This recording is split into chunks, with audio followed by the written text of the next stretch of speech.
Shalom Bapak Ibu, Saudara-saudari yang diberkati dan dikasihi oleh Tuhan kita Yesus Kristus. Selamat berjumpa kembali di channel Jalan yang Lurus. Saya mengucapkan banyak terima kasih kepada saudara semua yang selalu setia untuk menonton video-video di channel ini dan bahkan terus mendukung perkembangan channel ini dengan mengklik tombol subscribe, like, komen, dan share kepada teman-teman yang lain supaya teman-teman yang lain juga tidak ketinggalan dan mendapatkan informasi seputar iman kekristenan. Kiranya Tuhan Yesus memberkati kita semua.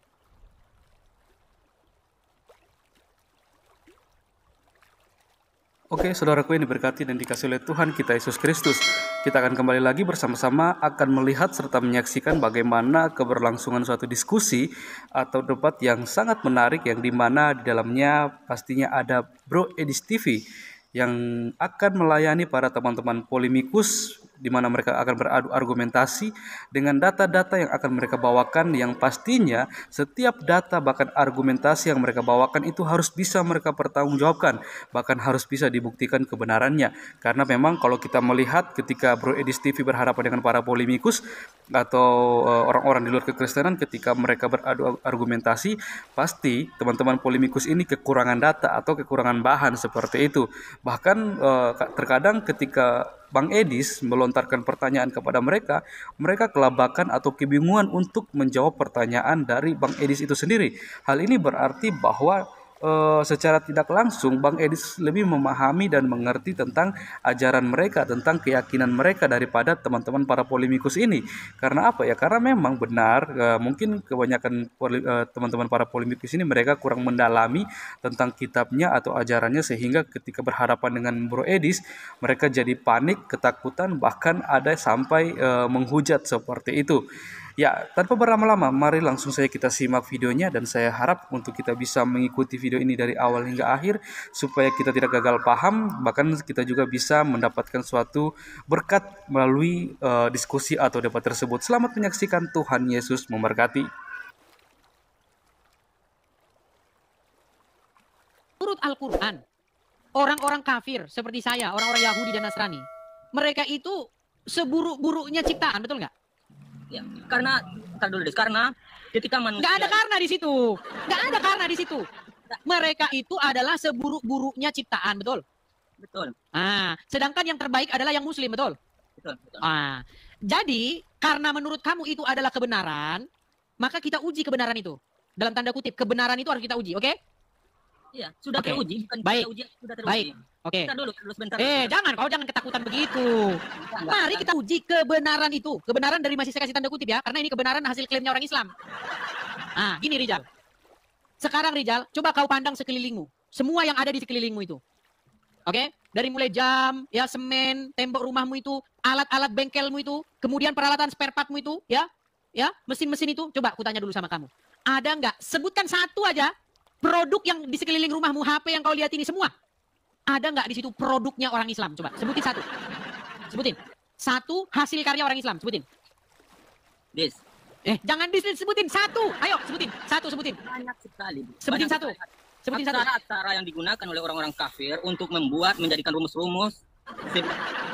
Aduh Rizal, dari sini saja Rizal. Dengar dulu. Dari sini saja statementmu.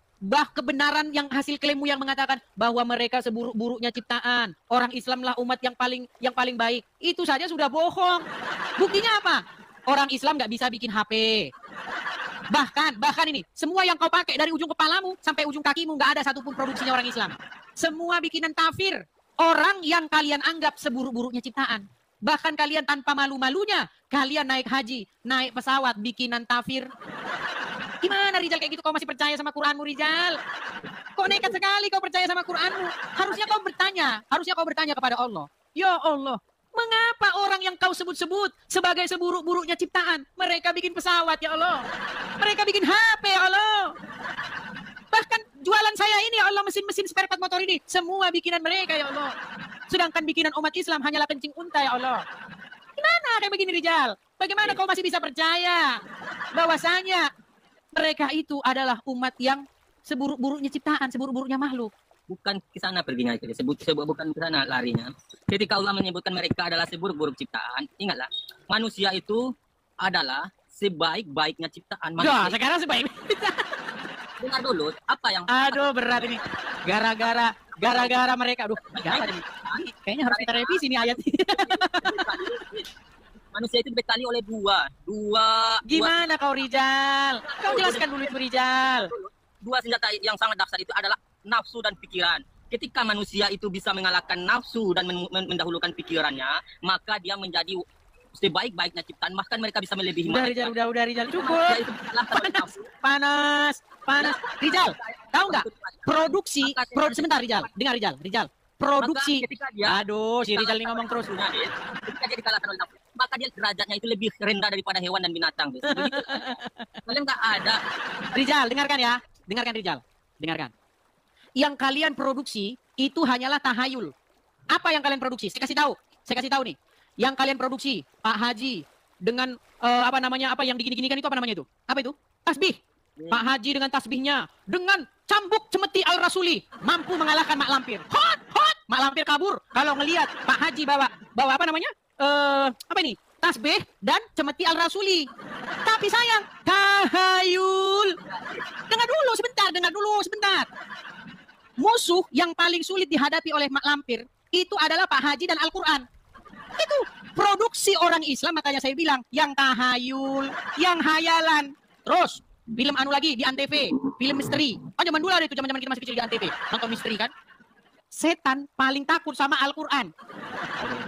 Wah, panas, terbakar, panas. Tapi sayang, tahayul lagi. Jadi produksi kalian yang kalian hasilkan dari zaman dulu sampai sekarang di Indosiar, azab Indosiar, ayo, azab Indosiar. Kubur menyempit akibat tidak sholat. Yang kalian produksi hanya tahayul. Sedangkan yang diproduksi orang kafir, yang kalian katakan seburuk-buruknya makhluk, seburuk-buruknya ciptaan. Pesawat, HP, apalagi semua yang kau pakai itu, spare part yang kau jual itu, mesin motor, semua lampu, listrik, semua. Produksi orang kafir yang kalian katakan seburuk-buruknya makhluk. Sadar kau Rijal. Aduh. Dengan cara apa saya menyadarkan kamu lagi? Dengan kenyataan, tapi kenyataan yang terjadi bertolak belakang dengan pemikiran Des. Contoh, saya kasih contoh. Ketika Nabi kami turun, di tengah-tengah orang kafir, tidak ada satu manusia pun pertama kali yang percaya dengan kerasulannya. Orang yang percaya pertama yaitu istrinya. Istrinya Muhammad percaya sama Muhammad? Wah, sembarangan kau pancing-pancing ini saya ngomong. Jangan kau pancing-pancing. Dengar. Dengar dulu, sebentar. Ketika Nabi kami diturunkan di tengah-tengah orang kafir Quraisy, mula-mulanya tidak ada satu orang pun yang percaya. Tapi kenyataan yang terjadi seluruh Jazirah Arab, sampai Yerusalem, sampai Eropa, Asia, sampai Afrika sekarang percaya dengan kerasulan Rasulullah SAW. Berbeda kali dengan Yesus, kau dia turun sebagai Tuhan di tengah-tengah Bani Israel. Rijal, dengar dulu. Kutanggapi dulu sebentar. Kutanggapi. Baik, kutanggapi ya. Israel sangat membenci dan menghina tentang ketuhanan Yesus. Baik, sudah. Siapapun yang ada menyebut nama Yesus di hadapan Bani Israel maka akan diludahi. Begitu bencinya dia. Sudah, bisa saya tanggapi sekarang? Silakan. Baik, saya tanggapi ya. Baik, begini. Jadi Rijal, kalau kau pergi kemanapun kau pergi, ya, di situ pasti kau akan dapati murid Tuhan Yesus. Pasti. Kemanapun kau pergi. Setidak-tidaknya kau pasti akan menemukan di situ murid-murid Tuhan Yesus. Ya, saya sudah membuktikan. Ya, saya pergi kemana? Saya pergi ke Belanda, saya ketemu murid Tuhan Yesus. Ayo. Saya pergi ke Amerika, ketemu juga dengan murid-murid Tuhan Yesus. Jadi jangan kau bilang pengikut Tuhan Yesus sedikit. Oh, sembarangan kau Rijal. Di mana-mana ada. Nah, sekarang kau tadi membangga-banggakan Muhammad, istri-istrinya percaya. Istrinya, tahu nggak kau Rijal? Apa kata istrinya Muhammad tentang Tuhannya Muhammad? Tahu nggak? Tahu nggak? Takut kau nih. Itu sebentar, saya balikan dulu kamera saya. Saya balikan dulu kamera saya sebentar. Itu tercatat di dalam Sahih Bukhari nomor 4414. Ketika turun ayat Al-Quran di dalam surat Al-Ahzab ayat 50 dan 51. Engkau boleh menggauli siapa-siapa yang kau kehendaki. Bahkan perempuan-perempuan mukmin yang mau menyerahkan dirinya. Sebentar. Sebentar. Jangan kau tergoncang. Rijal, sebentar. Siapa yang kau hendaki dari istri-istri? Sebentar Rijal, dengar dulu. Gak ada itu kau tambah-tambahin. Dengarkan. Kamu nggak pernah mau sebentar, oke coba baca. Sebentar, gini, saya balikan dulu kamera saya. Coba ambil Al-Quran, surat Al-Ahzab ayat 50. Ayo bacakan. Dan apa kata Aisyah? Apa komentar Aisyah terhadap ayat itu? Ayo, silakan. Al-Ahzab 50, bacakan. Jangan gemetaran kau baca itu, Rijal. Ayo bacakan. Ini pertanyaan klasik ini ya. Nah, coba kau baca dulu, nggak usah pertanyaan klasik. Baca aja, ayo. Pertanyaan udah lama ini. Coba baca. Al-Ahzab 50. 50. Baik. Wahai Nabi, sesungguhnya kami telah menghalalkan bagimu bagimu istri-istrimu yang telah engkau berikan mas kawinnya, dan hamba sahaya yang engkau miliki, termasuk apa yang engkau peroleh dalam peperangan yang dikaruniakan Allah untukmu. Dan demikian pula anak-anak perempuan dari saudara laki-laki bapakmu, anak-anak perempuan dari saudara perempuan bapakmu, anak-anak perempuan dari saudara laki-laki ibumu, dan anak-anak perempuan dari saudara perempuan ibumu yang turut hijrah bersamamu. Dan perempuan mukmin yang menyerahkan dirinya pada Nabi kalau Nabi ingin menikahinya. Sebagai kekhususan ini yang kumaksud. Oke. Jadi perempuan-perempuan orang mukmin kami tidak mengetahui, bukan untuk semua orang mukmin, ini ditekankan. Kami telah mengetahui apa yang kami wajibkan kepada mereka tentang istri-istri mereka dan hamba sahaya yang mereka miliki agar tidak menjadi kesempitan bagimu. Dan Allah Maha Pengampun, Maha Penyayang. Oke, 51-nya. Next. Engkau boleh menangguhkan, menggauli siapa yang engkau kehendaki di antara mereka para istri. Terus menggauli siapa di antara mereka yang engkau kehendaki. Boleh kau menggauli. Ayo terus, apa lagi? Dan siapa yang engkau inginkan untuk menggaulinya kembali dari istri-istrimu yang telah engkau sisihkan. Telah engkau cerai. Engkau cerai gitulah, sisihkan. Engkau boleh, sebentar Rijal. Berarti Muhammad boleh nggak? Dengar, berarti Muhammad bebas nggak menggauli istri-istri yang sudah diceraikan? Itu kekhususan tadi, Des. Iya, boleh. Muhammad boleh. Sebentar, Rijal, dengar. Apa yang telah Muhammad, dengar Rijal. Muhammad Allah mengetahui apa yang tersimpan dalam hatimu dan Allah Maha mengetahui. Berarti Muhammad bebas nggak menggauli istri-istrinya yang sudah diceraikan? Kami. Ditanya apa? Muhammad boleh tidak dia, bebas tidak dia menggauli istri-istri yang sudah diceraikan? Boleh. Boleh. Tuh, kalian ingat. Nah, lalu apa kata Aisyah? Sebentar, apa kata Aisyah? Nih, tertulis di dalam Sahih Bukhari 4414. Apa kata Aisyah? Demi Allah, saya tidak melihat Tuhannya Muhammad kecuali begitu sigap menuruti hawanya Muhammad atau keinginannya Muhammad. Sekarang saya tanya, pernah tidak Aisyah melihat Tuhannya Muhammad selain daripada sigap menuruti keinginannya Muhammad? Banyak sekali. Tuh, dia berkata begini loh nih. Saya tidak melihat.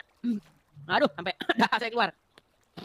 Nih, saya tidak melihat Tuhannya Muhammad kecuali. Sekarang begini, saya kalau siaran dalam seminggu ini saya pakai topi terus. Jadi orang bilang begini, saya tidak melihat Edis TV kecuali pakai topi yang merah itu. Berarti saya pernah nggak pakai topi yang warna hitam? Nggak pernah. Karena di mata saya, Edis TV, saya lihat dia pakai topi warna hitam. Kecuali saya nggak pernah lihat dia kecuali pakai topi warna merah. Nah, Aisyah berkata, dia tidak melihat Tuhannya Muhammad kecuali sigap menuruti keinginan Muhammad. Berarti menurut Aisyah, perannya Allah apa selain daripada sigap menuruti keinginan Muhammad? Nah, jangan kau lari kemana-mana, Rijal. Aisyah sendiri berkata, saya tidak melihat Tuhanmu, wahai Muhammad, kecuali begitu sigap menuruti keinginanmu. Berarti, dalam sudut pandang Aisyah, pernah nggak Allah itu melakukan selain daripada ini? Banyak sekali. Berarti Aisyah bohong. Berarti dia bohong. Berarti Aisyah bohong. Mungkin dalam sudut pandang Aisyah. Mungkin dalam sudut pandang Aisyah. Ya. Lihat, mereka lebih tahu daripada istrinya Muhammad sendiri. Sedangkan istrinya Muhammad saja sudah bilang bahwa tidak dilihat Allah itu selain daripada sigap menuruti keinginan Muhammad, Rijal. Gimana sih kau, Rijal? Kalau cari argumen, Des, yang dimasuk akal, yang logika. Kemarin lu katakan Nabi Muhammad kena marah sama ditegur sama Tuhannya. Sekarang kau itu makanya yang sejalan cari argumen itu. Nabi Muhammad ditegur. Rijal, menurut Al-Quran Muhammad ditegur nggak sama Allah? Kalau 1/10 kalau. Des, kalau sebentar, Rijal. Menurut Al-Quran Muhammad ditegur nggak sama Allah? Ada ditegur, ada dimarahi. Oke. Ditegur karena dia benar atau karena dia salah?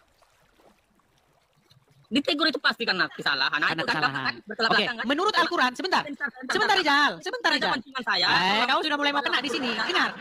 Menurut Al-Quran, Rijal, menurut Al-Quran, apa yang terucap dari mulut Muhammad itu wahyu atau bukan?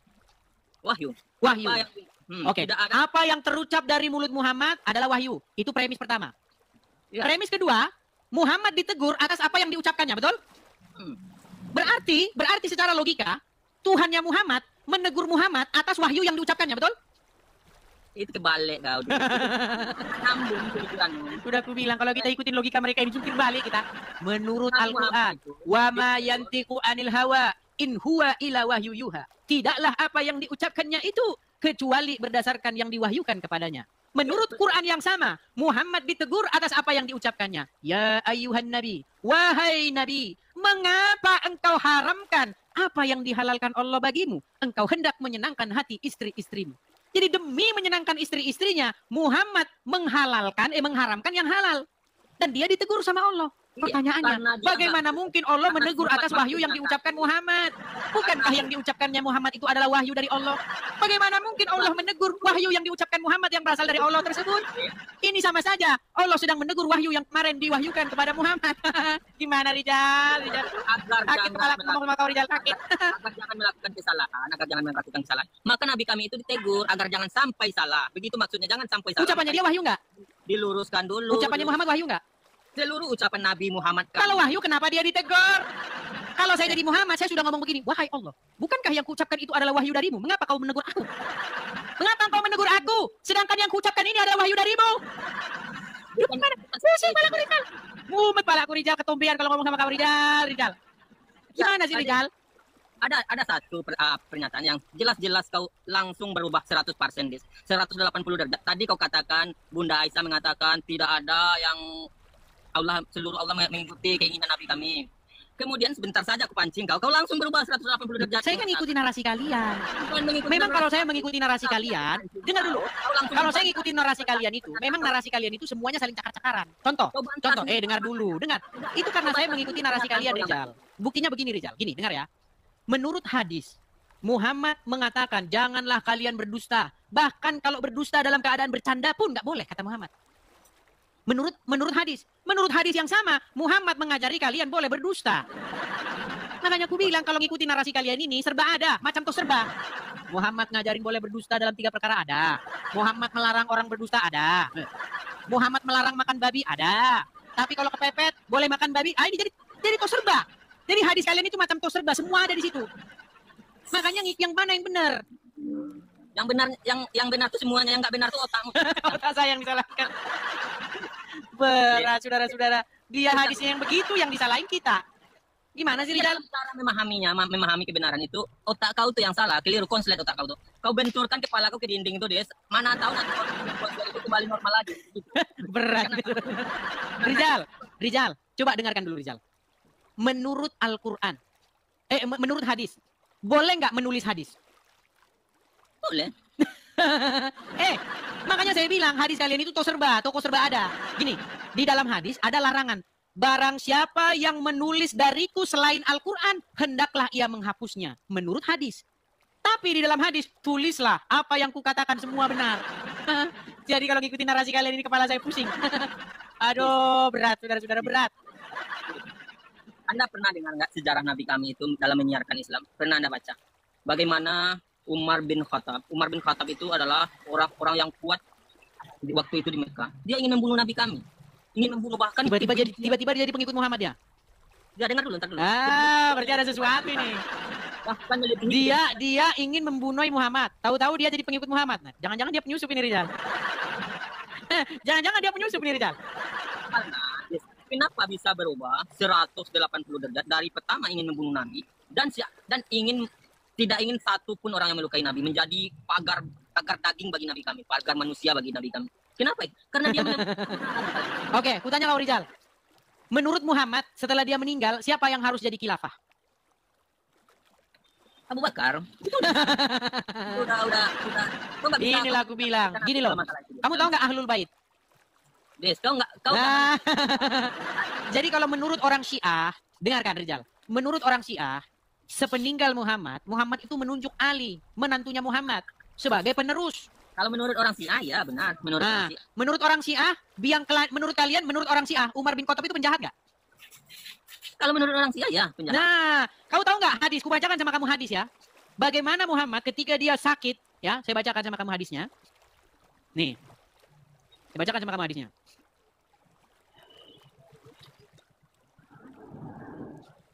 Ya, saya bacakan ya. Itu ada di dalam kitab-kitab Sahih Muslim, Sahih Bukhari, ya, saya bacakan nih. Saya bacakan. Biar kau tahu siapa sebenarnya dalang Nubiang Keladinya. Nih, saya bacakan. Di dalam kitab hadis ya. Saya bacakan.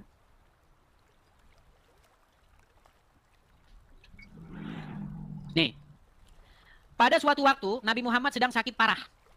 Ya, pada waktu itu hari Kamis, ya. Lalu Muhammad berkata kepada orang-orang di sekitarnya, di situ ada Abu Bakar, ada Umar bin Khattab. Ya, Muhammad bilang begini, bawakan kepadaku pena dan kertas, supaya aku tuliskan untuk kalian, di mana kalian tidak akan tersesat sepeninggalku. Lalu Umar bin Khattab berkata, bukankah pada kita terdapat Al-Quran, dan itu sudah cukup bagi kita? Lalu terjadi pertengkaran sengit di antara mereka. Sehingga Muhammad berkata, pergilah kalian daripadaku, keadaanku lebih baik sesungguhnya tanpa kalian. Hadis Sahih Muslim, jilid ke-5, halaman 76. Sahih Bukhari juga ada. Tabakat Ibnu Sa'ad, Tabakat Al-Kubra, jilid kedua, 242. Ibnu Sa'ad, Al-Tabakat Al-Kubra, jilid 2, halaman 243.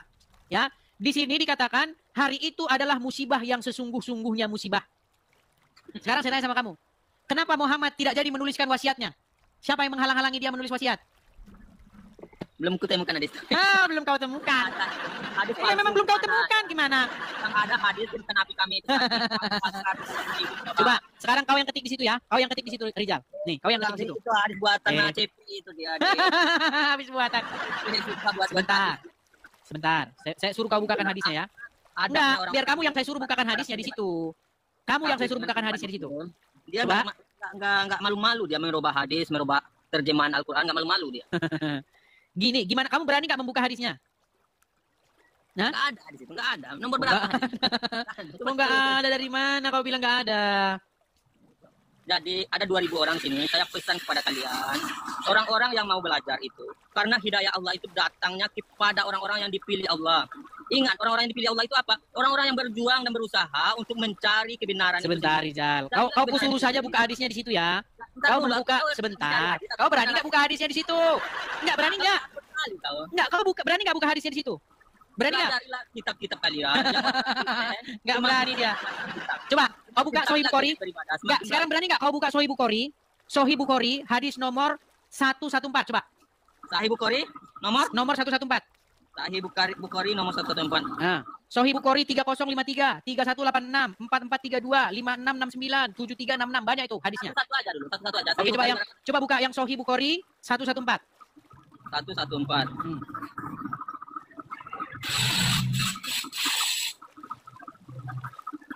Apa di situ dikatakan?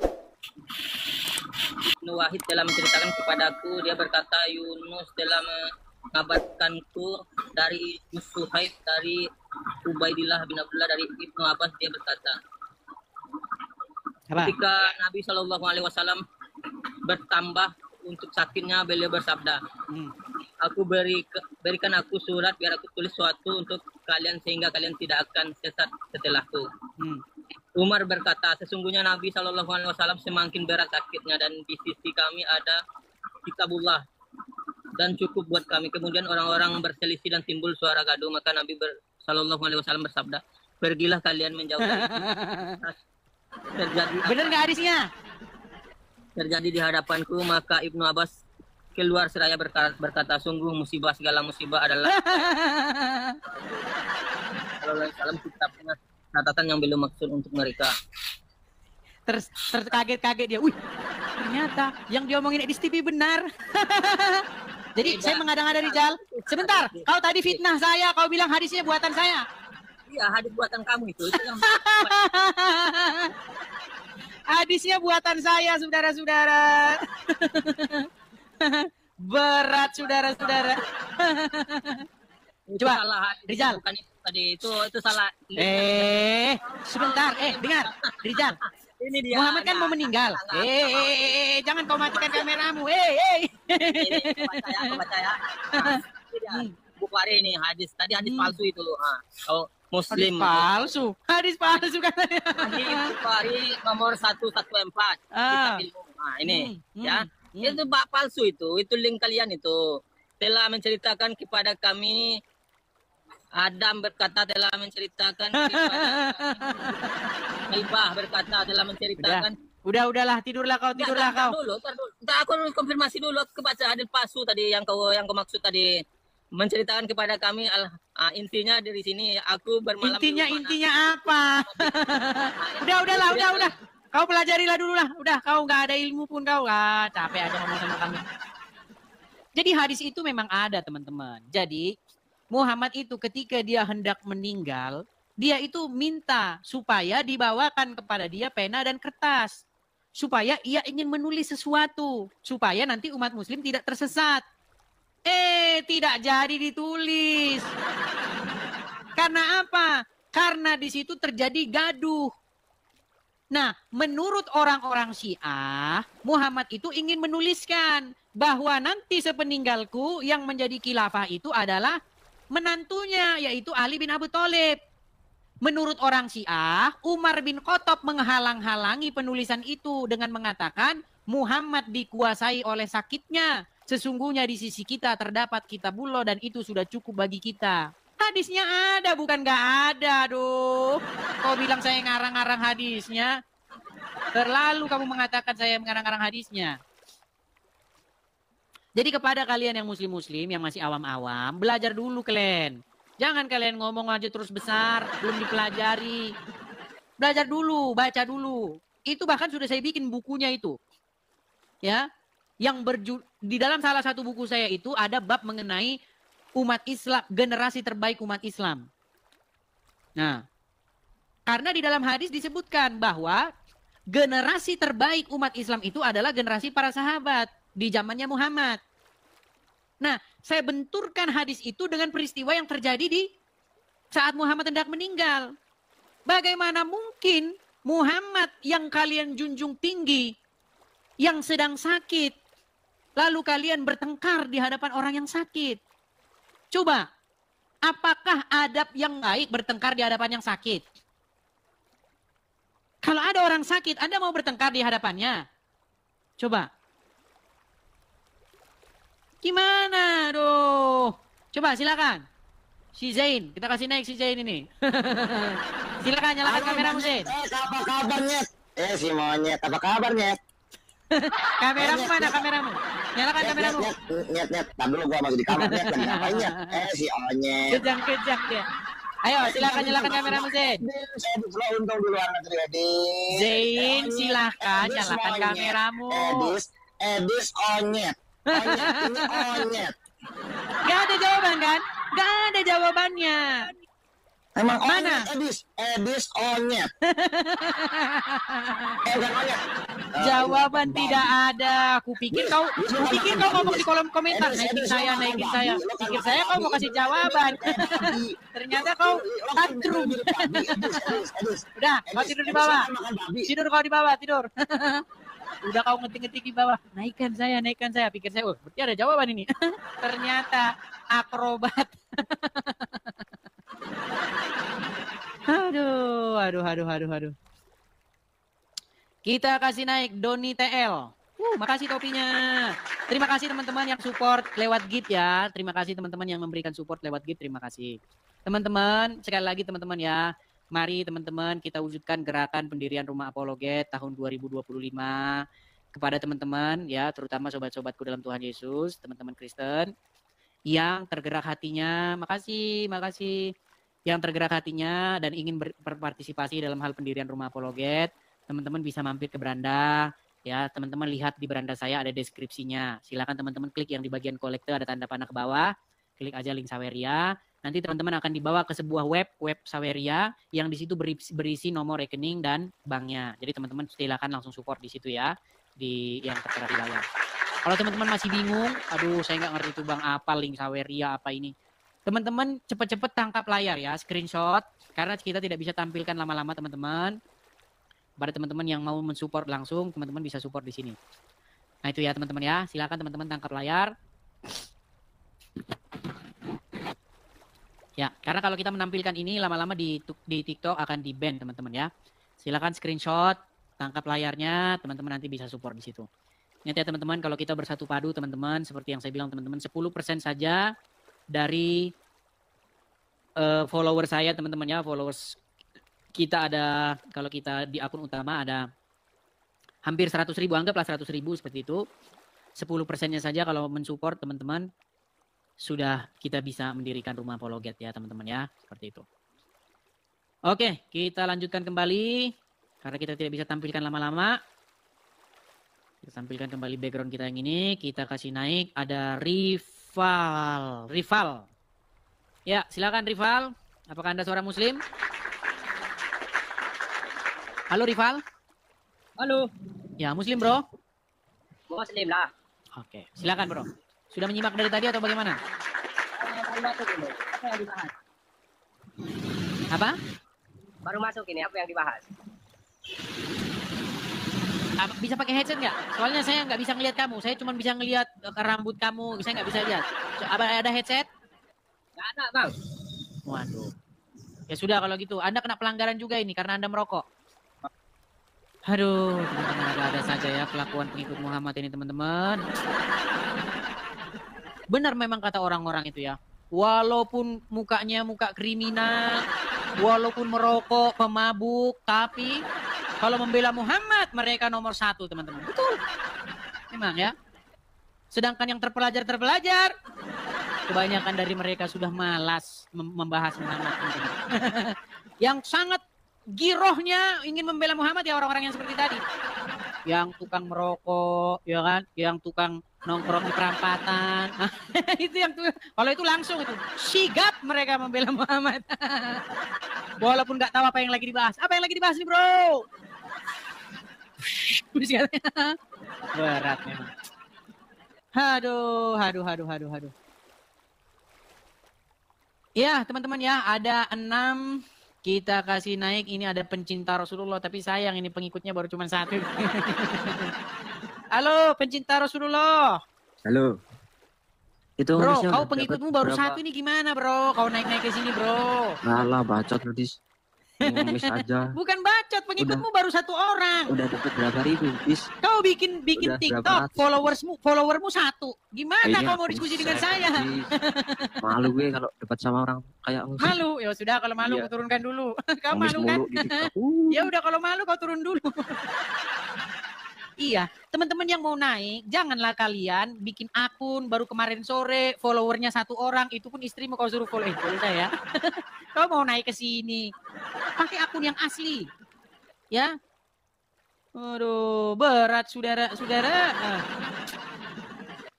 Ini kan si Cecep kan pengen bukti bahwasanya si Cecep menuhankan Muhammad, betul? Betul. Udah dibilang. Takut dia takut kan? Bukan takut. Cecep, dengarkan. Si Cecep mah dengarkan dulu si Cecep. Si Cecep dengarkan dulu Cecep mah bagaimana ini si Cecep ini tidak sadar. Yesus. Coba Anda sadarkan pribadi saya supaya saya bisa menuhankan Yesus. Karena si Cecep menuhankan Muhammad. Iya, makanya supaya kita enggak menuhankan Muhammad, Anda didik bahwa kita ini supaya bisa menuhankan Yesus. Caranya gimana? Caranya dengan cara menjadikan Yesus itu mengendalikan hidupmu.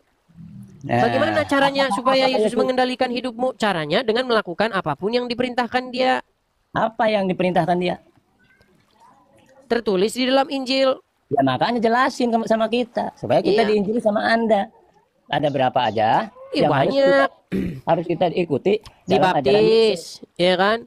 Dibaptis. Ada ajarannya. Setelah itu mengikuti apa? Meninggalkan kehidupan yang lama, melakukan kehidupan yang menjadikan hidup yang baru. Seperti itu. Dengan cara bagaimana? Dengan cara melakukan apa yang diperintahkan Yesus, begitu Cecep. Nah sekarang kenapa? Sekarang kenapa Cecep masih nekat?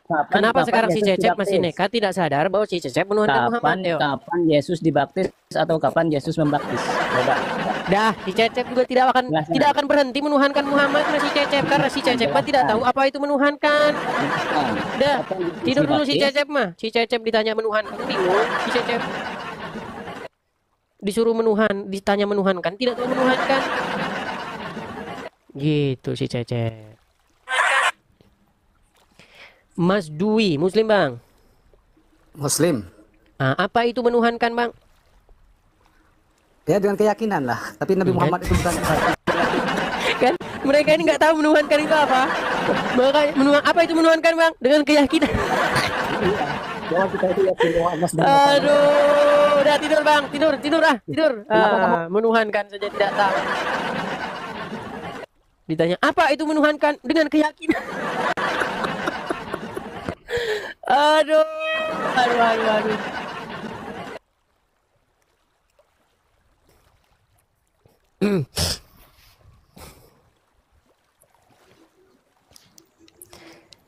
570 rupiah. Muslim bang. Bang mau tanya. Enggak, abang Muslim. Iya. Ya, apa itu menuhankan, bang? Ya, sebelumnya aku mau nanya dulu. Nah, tidur kan di bawah. Tanya menuhankan, bingung. Menuhankan, bingung. Kamu tidak tahu kamu menuhankan apa, sebab kamu tidak tahu menuhankan itu apa. Pekakas, apa itu menuhankan? Menuhankan? Ya menuhankan keris. Ya, apa itu menuhankan? Menuhankan tuh ya kayak ngomongnya menuhankan Edis kayak itu nah.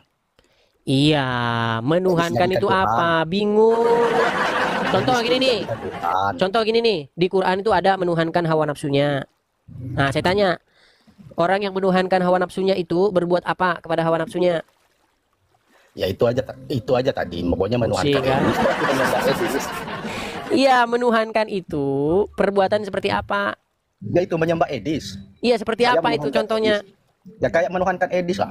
Iya, seperti Edis apa? itu, Contohnya seperti apa? contohnya Diapain? Aku menyembah Edis. Iya, diapain? Sayanya diapain? Aku sujud dengan Edis. Sujud. Berarti kalau ada orang kepada yang selain berarti menuhankan. Ya, Oke, berarti Adam dituhankan. Sebentar, berarti Adam dituhankan. Enggak lah. Tapi dalam Quran Allah menyuruh para malaikat sujud kepada Adam. Berarti disuruh menuhankan Adam.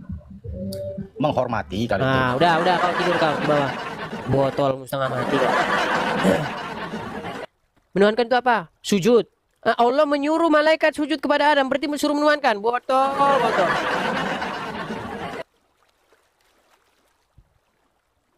Kau aja nggak menuhankan aja nggak tahu. Makanya kau tuh nggak tahu siapa yang kau tuhankan. Kau tuh menuhankan mayat tapi kau nggak sadar itu loh. Anju Dale, Muslim bang? Bukan bang. Oke, kalau bukan Muslim dibawa dulu bang. Mohon maaf ya bang ya. Oke.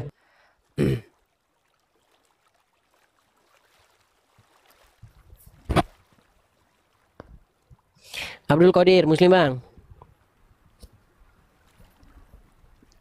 Abdul Qadir? Abdul Qadir, Muslim bang? Muslim. Oke, apa itu menuhankan bang? Menuhankan adalah menuhankan. Menuhankan adalah menuhankan. Ya, tidur bang, tidur. Benturin kepalamu ke lantai bang. Menuhankan, kau nggak sadar menuhankan bang. Pantesan botol nggak sembuh-sembuh. Doms, Muslim bang? Muslim bang? Tes suara aku kedengeran ya bang? Kedengeran bang. Muslim bang? Iya muslim. Apa itu menuhankan? Menuhankan itu menjadikan sebagai pedoman. Menjadikan sebagai pedoman. Menjadikan sebagai pedoman. Oke, berarti Al-Quran itu kau jadikan pedoman nggak? Betul sekali. Berarti kau menuhankan Al-Quran? Tidak. Al-Quran itu sebagai petunjuk. Ini gimana? Ini namanya. Aduh. Menuhankan, menjadikan pedoman. Kau menjadikan Al-Quran sebagai pedoman? Iya, berarti kau menuhankan Al-Quran tidak. Udah, kau tidur dulu di bawah. Kau belajar dulu, belajar. Heran sama kamu tuh. Aduh.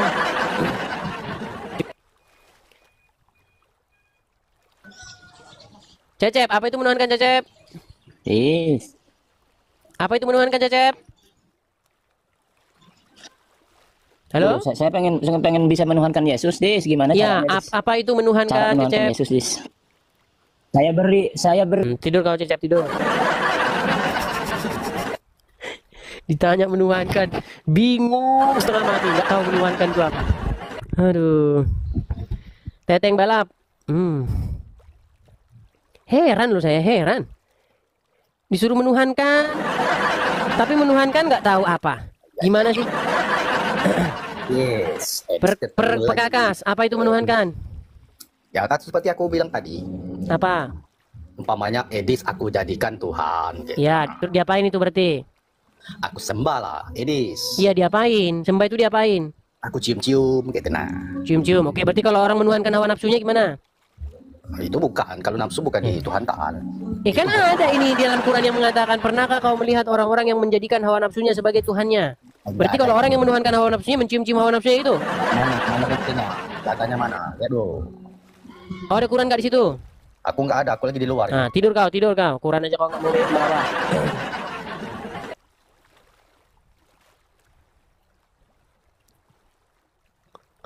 Menuhan aja kau nggak tahu gimana? Adrian, Muslim bang. Muslim. Apa itu menuhankan? Menuhankan itu untuk meyakini dan percaya kalau dia adalah sang pencipta. Meyakini dan percaya kalau dia adalah sang pencipta, itu menuhankan. Yes. Berarti kalau orang menuhankan alim ulama, menuhankan rahib-rahib, artinya meyakini dan percaya bahwa rahib-rahib dan alim ulama itu pencipta gitu. Memang sang ulama dia pencipta. Al-Quran kan menyebutkan tentang adanya orang-orang yang menuhankan rahib-rahib dan alim ulama. Berarti orang-orang tersebut menjadikan atau meyakini alim ulama itu sang pencipta gitu. Itu lain. Itu. Terus apa yang benar definisimu? Definisimu juga nggak benar kok.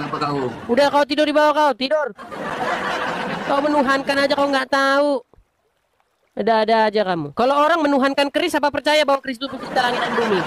Botolmu setengah mati, botol. Orang menuhankan hawa nafsunya, berarti orang tersebut meyakini hawa nafsunya sang pencipta gitu. Aduh, udah dibilangin. Menuhankan itu artinya membuat diri kamu itu dalam posisi terhadap apa yang kamu tuhankan itu. Satu, kau mengutamakan dia lebih dari apapun. Dua, kau mencintai dia lebih dari apapun. Tiga, kau membuat dirimu dikendalikan oleh dia. Ya, itu mentuhankan itu. Ketika kau memenuhi tiga kriteria ini terhadap sesuatu, berarti kau menuhankan dia. Contoh. Hawa nafsumu kau nomor satukan.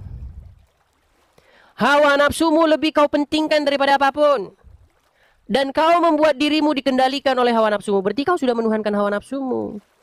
Kau memahami gitu aja nggak paham-paham.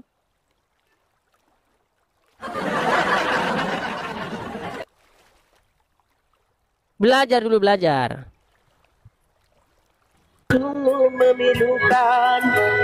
Halo? Bang? Halo?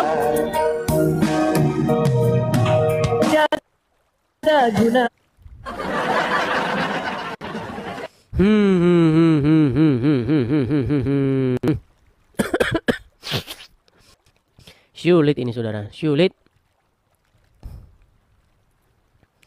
Sampai hari ini teman-teman, banyak orang yang ngomong, kenapa kau tuhankan Yesus? Tapi ditanya apa itu mentuhankan, orang tidak tahu. Cobalah dulu diskusi yang akademis, diskusi yang berkelas, jangan diskusi debat kusir. Raja debat Islam bang? Islam. Oke, apa itu menuhankan bang? Bang, bahas yang tadi aja. Ya, apa itu menuhankan? Menuhankan itu adalah kita manusia menuhankan. Ini gini raja debat. Ini raja debat ini. Saya tanya sama kamu. Menuhankan adalah perbuatan apa? Perbuatan sesembahan. Udah, tidur kau, tidur. Menuhankan adalah perbuatan sesembahan. Aduh.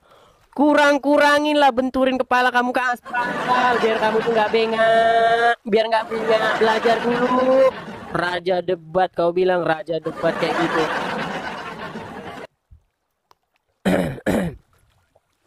Zul, Islam bang? Zul? 1, 2, 3, turun.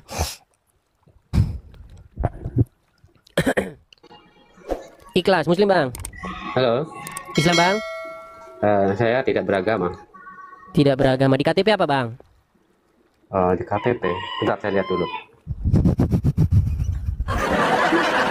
Udah, tidur kau, tidur. Heran saya.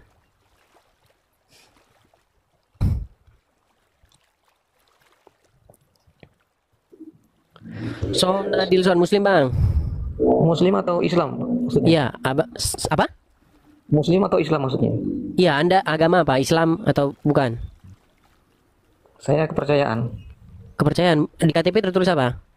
Kepercayaan. Kepercayaan. Berarti dari kepercayaan apa? Ya kepercayaan, kejawen. Oh, kejawen. Oke lah, kalau kejawen nanti dulu, Bang.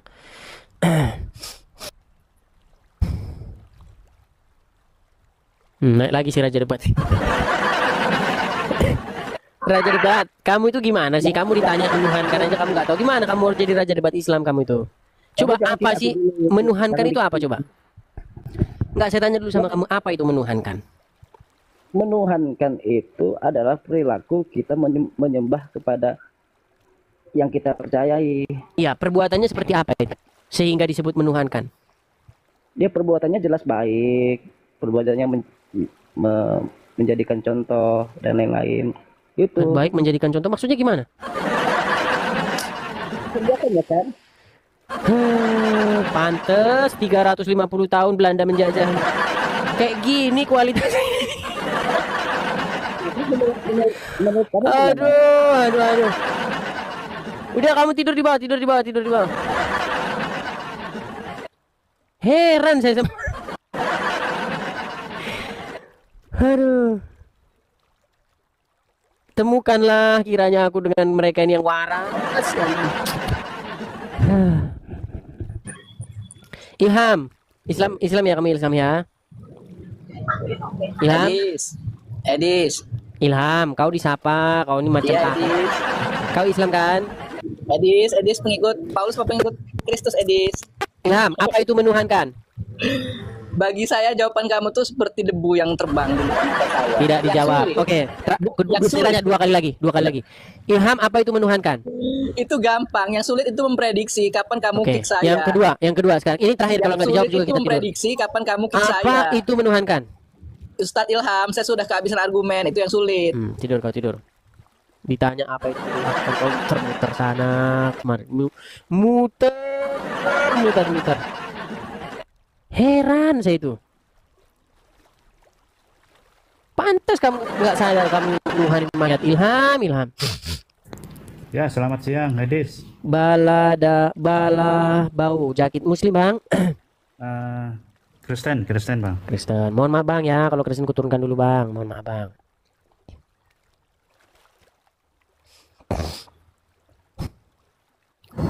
AK-49 Islam, Bang.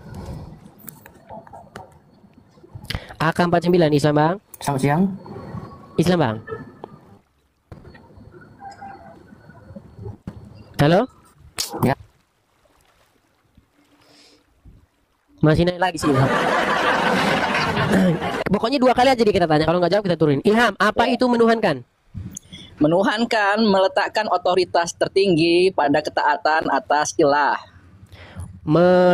Meletakkan ketaatan kepada sesuatu itu sebagai otoritas tertinggi, betul? Betul. Wah, pinter ya di sini. Mantap. Wah, tambah pinter kamu di sini. Mantap. Artinya Anda membuat dia itu menjadi otoritas tertinggi, betul ya? Iya dong. Oke, kalau orang menuhankan hawa nafsu, artinya dia menjadikan hawa nafsu itu sebagai otoritas tertinggi, betul? Iya. Oke, kalau orang menuhankan manusia, berarti dia menempatkan manusia itu sebagai otoritas tertinggi, betul? Betul. Mantap. Seperti yang dikatakan Paulus ya. Mantap. Hukum Taurat telah gagal. Oke. Padahal sekarang menyatakan. Jangan kau lari-lari dulu. Kita simpulkan. Oke. Sekarang aku tanya sama kau, Ilham.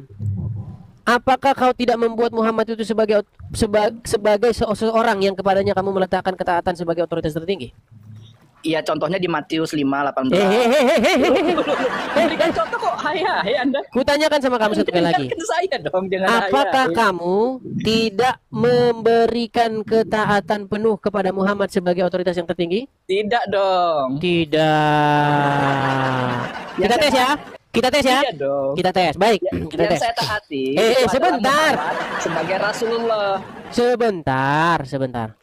Muhammad sebagai Rasulullah. Iya, berarti kamu menuhankan kau pribadi Muhammad bin Abdullah. Oke, berarti kau membawa berarti kau menuhankan Muhammad sebagai Rasulullah. Berarti kau menuhankan dia sebagai Rasul. Rasul itu sendiri adalah muter-muter kan? Muter kan? Berarti kau menuhankan dia sebagai Rasul. Iya, artinya. Iya atau enggak? Saya tanya sama Rasul kamu. itu adalah kata. Saya nggak nanya Rasul itu adalah. Saya nggak nanya Rasul itu adalah. Gini. Dia adalah penyampai. Yang kutanya sama kamu, Dia adalah berarti kau menuhankan dia sebagai Rasul. Kurios, sebagai utusan. Di mana? Iya, berarti kau menuhankan dia sebagai Rasul. Menuankan, Tuan. Iya, kalau isinya Tuan. Iya sama, itu menuhankan sama menuhankan itu sama. Berarti kau menuhankan atau menuhankan dia secara Rasulullah. Secara Rasul. Nah, gitu. Sebagai Rasul. Mantap. Lalu kau kenapa menyalahkan saya ketika saya menuhankan atau menuhankan Yesus sebagai Rasul, sebagai utusan dari Bapa? Kenapa kau salahkan saya sedangkan kau berbuat hal yang sama? Kenapa? Menuhankan siapa Anda? Yesus. Tidak salah. Bukannya sudah dibatalin sama Ilham. Bentar, Edi. Sebelum kau kelari kemana-mana gini, kau menuankan atau menuhankan Muhammad sebagai Rasul, sebagai utusan Allah. Utusan itu membawa pesan. Dengar dulu. Kau melakukan itu. Sekarang kutanya sama kau. Rasulullah itu sudah jadi mayat atau masih hidup? Hal yang alamiah Anda tanyakan, Rasul itu manusia dan dia wafat. Dan hal yang alamiah Anda perdebatkan itu sesuatu yang kau mutar-mutar ke sana kemari. Tidak mutar-mutar, Edi. Saya menggunakan kau menuhankan mayat. Kau menuhankan mayat, mempermasalahkan saya yang menuhankan Yesus. Kau kan termasuk sungguh-sungguh orang yang nekat. Sungguh Anda tidak tahu apa yang Anda ucapkan. Sejak kapan Anda menuhankan Yesus? Sejak kapan, Edi? Sekarang saya tanya kamu, orang. Sekarang saya tanya, bukankah yang kau permasalahkan adalah di Lukas 2:21? Anda kan tidak bersunat. Bagaimana sih, Edi? Ilham, dengarkan ya. Sebentar, Edis. Dengarkan dulu. Elaborasi dulu kata Tuhan itu. Bagaimana kita taat atas segala apa yang dilakukan dan diucapkan Ia. Betul. Apa yang kamu taati dari Yesus? Apa? Yang saya taati. Apa? Yang saya taati. Iya, apa? Apa yang diperintahkan Dia? Ya apa diperintahkan? Sedangkan di Efesus 2:18 nomor 18, segala hukum Taurat sudah batal, Edis. Mana? Sedangkan Yesus melaksanakan mana hukum ayatnya? Taurat. Mana Anda ayatnya? Buka. Saya menggunakan bahasa Indonesia dan yang baik dan benar ini. Ayatmu mana? Saya menggunakan bahasa Indonesia yang baik, yang benar dan saya yang nggak mau bagus. congor ayat. Saya nggak mau congor ayat. Efesus 2. Kok saya buka? Kau yang bawa ayatnya kok. Coba buka. Ya Efesus 2 buka. Orang kita yang buka. Waduh, Anda alergi sudah ya dengan kitab Anda. Oh tidak. Ini ada nih. Kan kau yang membawakan dalilnya. Ayo. Ya Efesus 2. Saya buka ya, Edis ya. Silakan. Ini bacanya apa, Edis, kalau mau buka itu? Gimana? Demi nama Paulus apa gimana, Edis? Jangan kau muter-muter, Ilham. Kau buka saja. 15. Udah saya bacakan ya. Sebab dengan matinya sebagai manusia ia telah membatalkan hukum Taurat dengan segala perintah dan ketentuannya untuk menciptakan keduanya menjadi satu manusia baru di dalam dirinya, dan dengan itu mengadakan damai sejahtera. Haleluya. Ya, silakan. Terus? Dia udah mati, Edis. Dia manusia ini udah mati, ya enggak? Nah, dengan matinya dia itu batal hukum-hukum Taurat, sedangkan Yesus menjalankan hukum Taurat. Hukum Taurat apa? Kok hukum Taurat apa sih? Ya, yang dimaksud bahasa aslinya itu apa hukum Taurat itu? Adonai Elohim, Adonai Ehad. Itu lompat kau pikir. Udah kau tidur bawah sana. Yang ditanya yang dimaksud hukum Taurat di situ, yang dimaksud Paulus apa? Kau lari kemana-mana.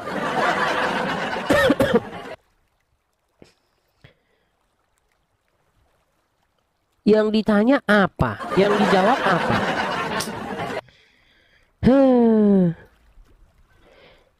Coba kalau kau baca itu, kau baca di dalam konteksnya, di dalam perikopnya. Paulus itu sedang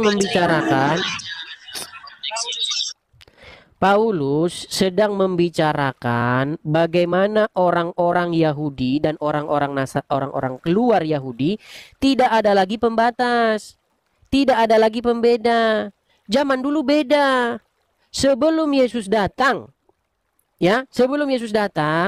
dan wafat disalibkan, orang-orang Yahudi dan orang-orang non-Yahudi itu beda. Setiap orang-orang non-Yahudi yang ingin masuk ke dalam umat perjanjian harus disunat. Karena begitu hukumnya, hukum Taurat yang dimaksudkan yang dimaksudkan Paulus. Ketika Yesus wafat di kayu salib, maka orang-orang tidak perlu lagi harus sunat supaya masuk ke dalam umat perjanjian, nggak perlu. Makanya dikatakan dengan matinya ia di kayu salib, dia membatalkan hukum itu, hukum bahwa kalau orang-orang ingin masuk umat perjanjian harus bersunat. Kau belajar baca dulu makanya Ilham. Termutar kau tuh.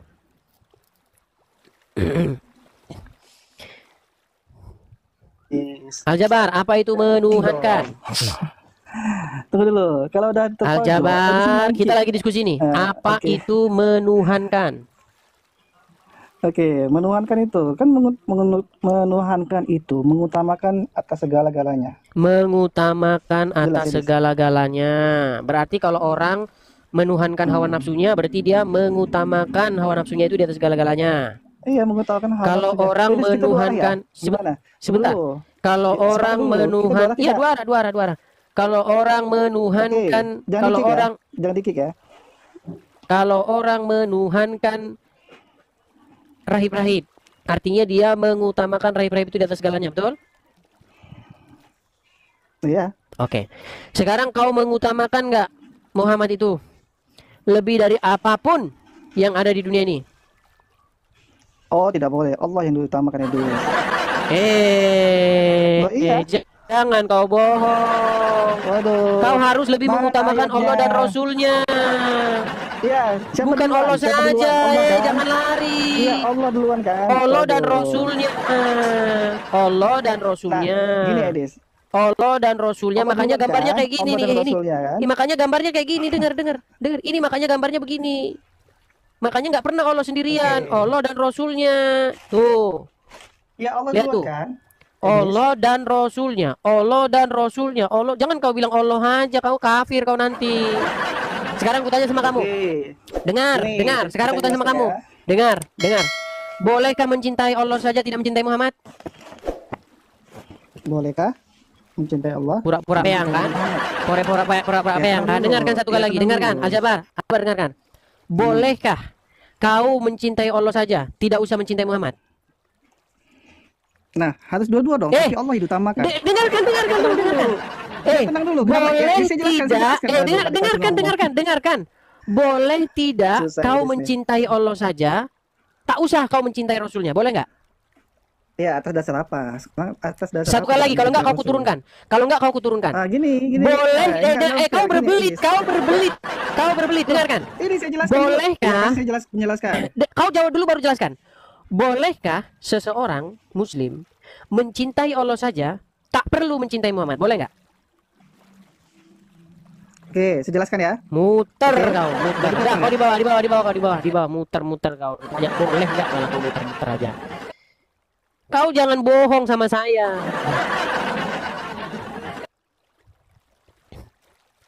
Kamu jangan berbohong dengan mengatakan bahwa Allah sendirian. Enggak. Ada Allah dan Muhammad. Ada aja kamu tuh.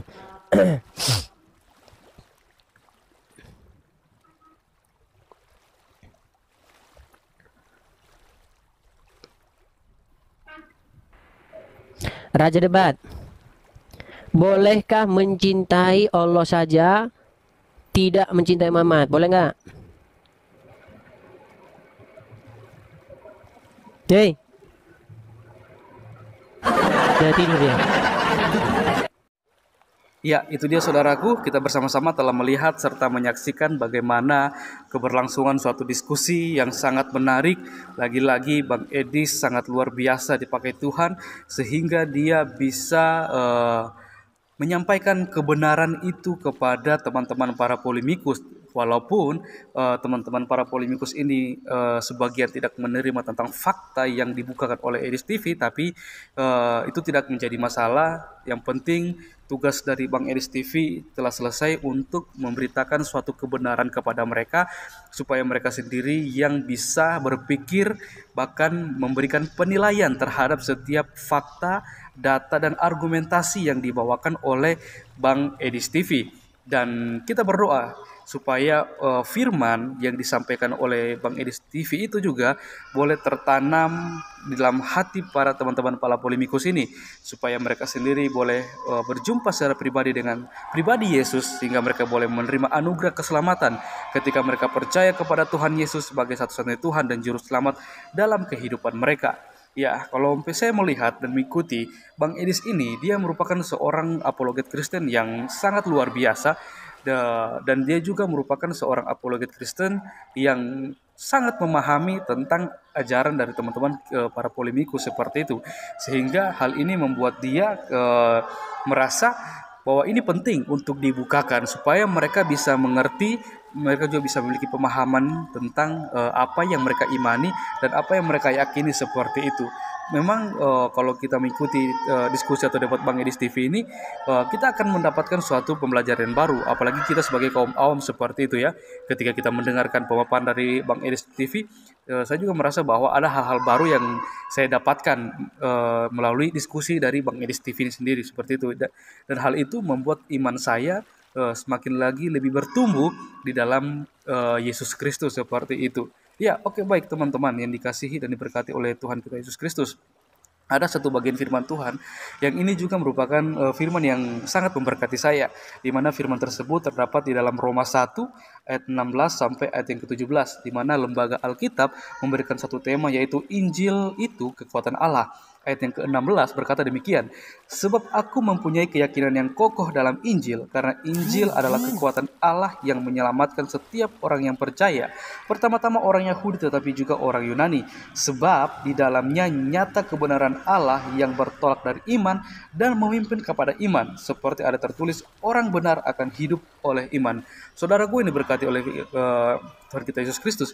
Firman ini kembali lagi mengingatkan kita bagaimana seorang Rasul Paulus, dia sangat meyakini bahwa Injil merupakan kekuatan Allah yang sangat luar biasa. Injil merupakan pribadi Yesus Kristus sendiri, tentang kedatangannya, tentang pelayanannya, tentang penderitaannya, serta kematian dan kebangkitan Yesus Kristus itu sendiri. Di sini dikatakan bahwa sebab aku mempunyai keyakinan yang kokoh. Jadi hal ini berarti bahwa keyakinan seorang Rasul Paulus ini terhadap Injil, terhadap Yesus Kristus itu sangat-sangat teguh seperti itu. Walaupun badai silih berganti menghampiri dia, banyak cobaan dan tantangan hidup menghampiri dia, dia tetap berpegang terhadap Injil yang adalah kekuatan Allah itu sendiri. Dan dikatakan bahwa karena Injil adalah kekuatan Allah yang menyelamatkan, kekuatan Allah dalam bahasa Inggris dikatakan situ power, berarti ada kekuatan yang sangat besar yang sanggup menyelamatkan kehidupan manusia. Dalam artian bahwa hal ini berarti bahwa hanya Injil lah yang sanggup menyelamatkan manusia yang berdosa ketika kita mau percaya dan berpegang teguh terhadap Injil tersebut. Karena di sini katakan bahwa Injil lah yang adalah kekuatan Allah itu yang menyelamatkan setiap orang percaya. Jadi hanya orang yang percaya kepada Injil itu yang akan memperoleh keselamatan seperti itu. Dan kalau kita melihat di sini dikatakan bahwa pertama-tama orang Yahudi tetapi juga orang Yunani. Hal ini berarti bahwa Injil ini diperuntukkan untuk semua kalangan, semua orang tanpa terkecuali siapapun dia. Seperti itu. Jadi tidak ada batasan untuk siapa saja bisa menerima dan mendengar kabar tentang Injil yang adalah kekuatan Allah itu sendiri. Dan makanya dari itu kita sebagai orang yang percaya, ya kita juga harus meyakini bahwa Injil ada kekuatan Allah yang telah menyelamatkan kita, menebus kita, membebaskan kita dari kuasa dosa, sehingga kita boleh memperoleh keselamatan yang kekal di dalam Tuhan Yesus. Dan kita juga sebagai orang percaya, kita juga tidak hanya harus duduk diam, tapi kita mempunyai suatu tanggung jawab untuk memberitakan Injil tersebut kepada semua orang tanpa terkecuali, supaya mereka juga boleh mendengar, bahkan mereka juga boleh percaya kepada Tuhan Yesus sebagai juru selamat dalam kehidupan mereka. Oke teman-teman, mungkin sekian video dari saya, dan sampai bertemu di video-video saya yang selanjutnya. Tuhan Yesus kiranya memberkati kita semua.